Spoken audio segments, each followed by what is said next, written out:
When you think about Revelation 13, everyone naturally, and all of the commentaries and all the Google stuff I looked up, it all naturally went to the mark of the beast.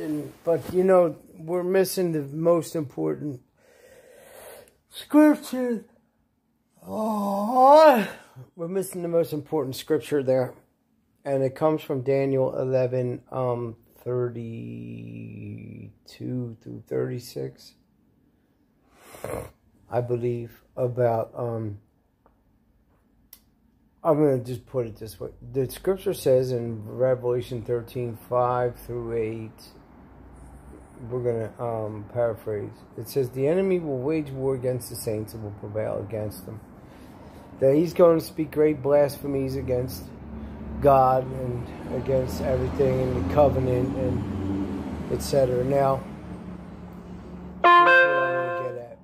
My point being, the mark of the beast is well and alive and readily and easily accepted and without anyone saying anything. How many people in the church do you hear preaching about this? Do you know why we won't preach about it? Because we don't want to be wrong.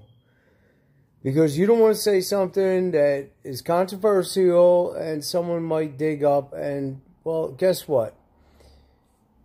The fact that we have grocery stores where you can't use money, where Switzerland has a whole city there, a whole, it's estimated 200,000 people have taken the chip, the mark of the beast, in their right hands. There are many people that have taken it in their right hand, their left hand, and their forehead. Don't know why you need that much, but that's what they've done.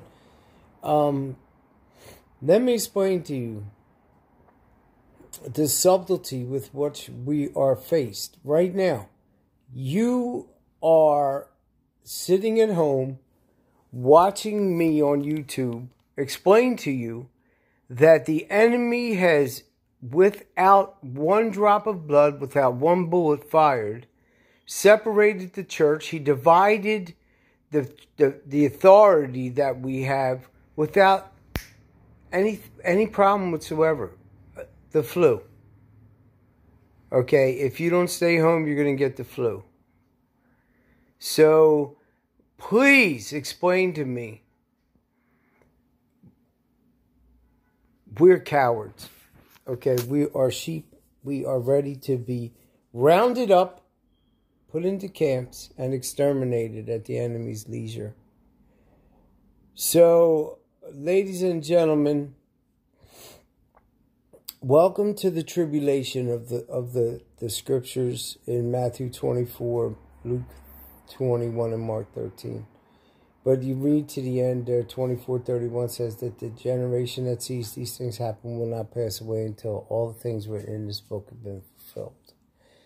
And fortunately, there are people who can see. I have eyes to see. They have been opened. They're not opened all the way, because if they were, I might go mad. But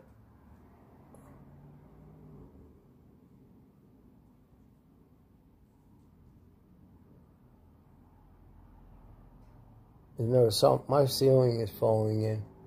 That's no joke. My ceiling is falling in. If you look over there above the window, you see that gap, and you see all these gaps forming. And because the ceiling is not, they didn't put it in right. The people that work here are just lazy, alcoholic, pretty much. I mean, the guy comes in here drunk, you know, so. Anyway, I want to tell you that you and I have, in essence, been segregated, separated. Now, when the final law comes down, it's going to be quite easy to distinguish who's going to obey the rules and who's not going to obey the rules by those who will be fined for walking out in the streets. Your name, all of your information, all that stuff is going to go into a computer. And when it does come down to it, and they insist on everyone receiving the mark of the beast, or you're going to be segregated, they're already going to know who the troublemakers are because, well, you know. So, I'm going to warn you, and maybe not for the last time, but that this is it. That I don't know how much good a bug out bag is going to do. For some of us, it may help, but quite frankly, do you have time to get, and where are you going to go? Particularly if you're in the middle of the city. Where are you going to go?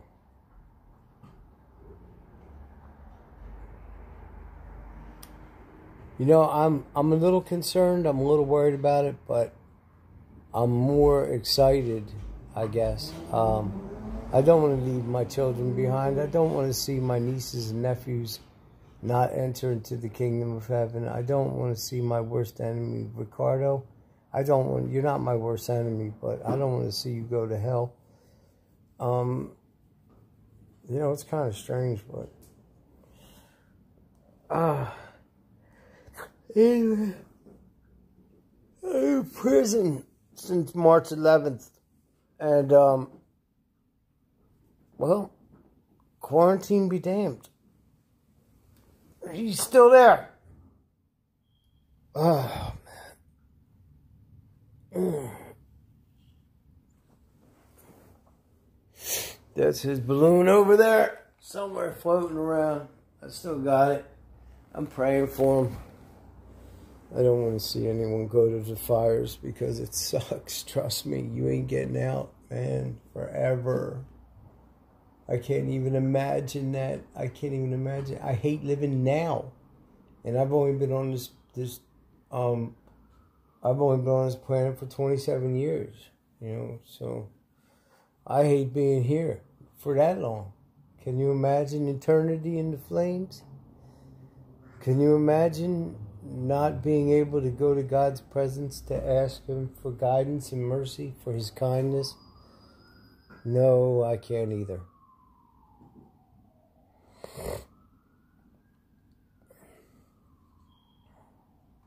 My stomach is not, I'm not well.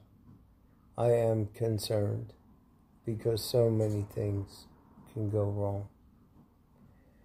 Particularly for parolees. Can't pay the rent. You know, I got a choice, rent or my cable, and it's going to take them a while for me to get evicted.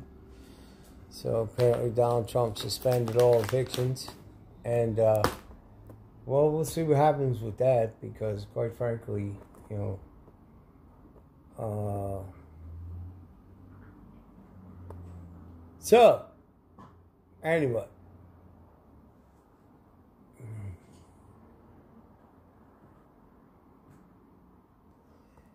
if you're thinking that you're going before the rapture's going to happen before the tribulation, you better read the word, man, because it doesn't say that anywhere. There's Daniel 11, 32 and on, and it talks about those who are pure, who were enlightened, pure, to fall by the sword, to purify them and make them white. But they will be helped by a little while. We will be causing great intrigue and in other words, we will do great exploits. That's what the word says. So, go into the camps, those of you that are going, and preach the word. Encourage those that are coming to Christ. Feed them. I'm not worried. I got, you know, plenty of food here. Hello, little steak. Are you a hot dog?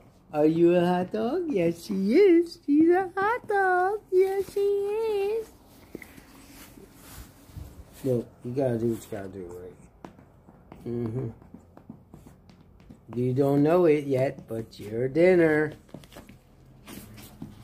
hasn't come to that yet, but if it does. Anyway, no, serious tip, read Daniel, and you will see the plain and simple and precise word. Concise?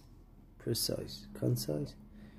That the church is about to go through some well-deserved correction.